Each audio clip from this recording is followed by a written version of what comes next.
चरित्रहीन स्त्री, गौतम बुद्धा स्टोरी। नमस्ते दोस्तों, आज हम एक बार फिर आपके बीच लेकर आए हैं भगवान गौतम बुद्ध और चरित्रहीन स्त्री की कहानी। यह कहानी आपको बहुत कुछ सिखा जाती है। हमें उम्मीद है कि यह कहानी वाकई में आपको बहुत अच्छी लगेगी।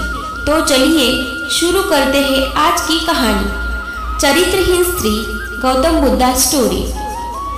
तथागत भगवान बुद्ध ने संन्यास लेने के बाद अनेक क्षेत्रों की यात्रा की। इस दौरान उन्हें तरह तरह के लोग मिले। कोई अपनी परिस्थिति से परेशान तो कोई उनके रूप और व्यक्तित्व से हैरान है। एक बार भगवान गौतम बुद्ध कुटिया के बाहर बैठे हुए थे और उनका एक शिष्य फूल के पौधों को पानी सींच रहा था। तभी अचानक उनकी नजर भगवान गौतम बुद्ध पर पड़ी। उस शिष्य ने देखा कि भगवान गौतम बुद्ध मन ही मन में मुस्कुरा रहे हैं। यह देखकर वह शिष्य तुरंत अपने भगवान गौतम बुद्ध के पास आया और उनके मुस्कुराने का कारण पूछा। तो भगवान बुद्ध ने बताया, शिष्य, बस मैं मानव परीक्षण करने की सोच रहा था। चलो आज मानव परीक्षण करते हैं। तथागत भगवान बुद्ध और उनका वह शिष्य एक गांव पहुंचे।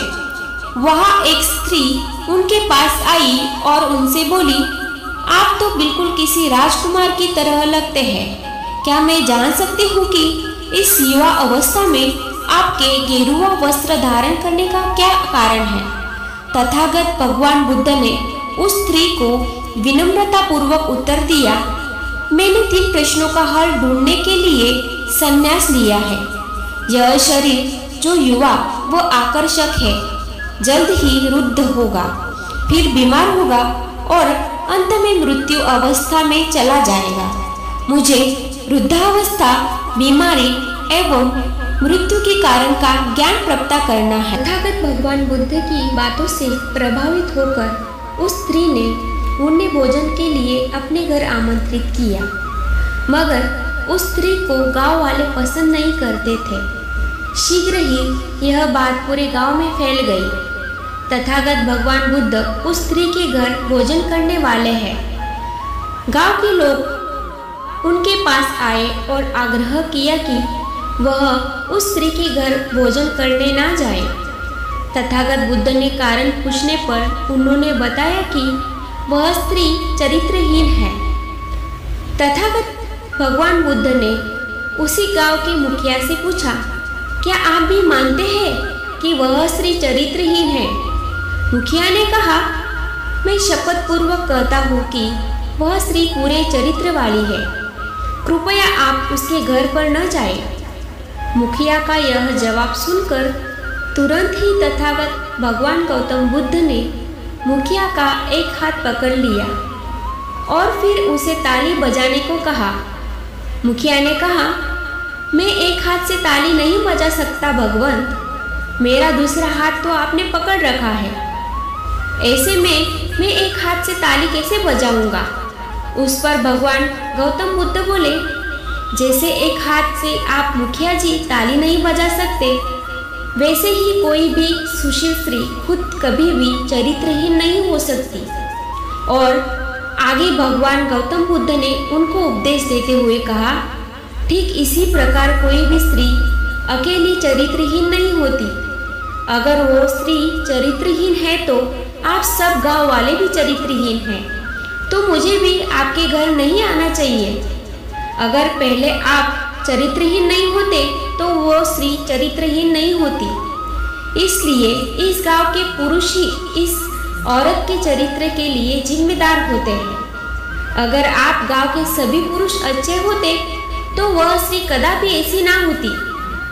उसके ऐसे चरित्र के लिए यहाँ के पुरुष ही बराबर के जिम्मेदार हैं। यह सुनकर मुखिया और गांव वाले लज्जित हो गए।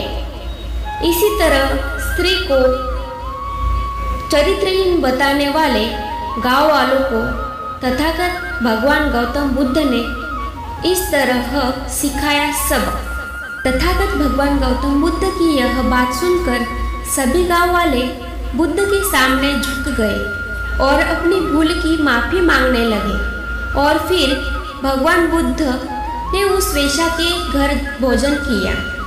इस कहानी से हमें यही सीख मिलती है कि हमें किसी को भी चरित्रहीन कहने का कोई भी हक नहीं है। उससे पूर्व अपने आप में देखना है कि हम पूरी तरह पवित्र हैं, क्या हम चरित्रहीन नहीं हैं।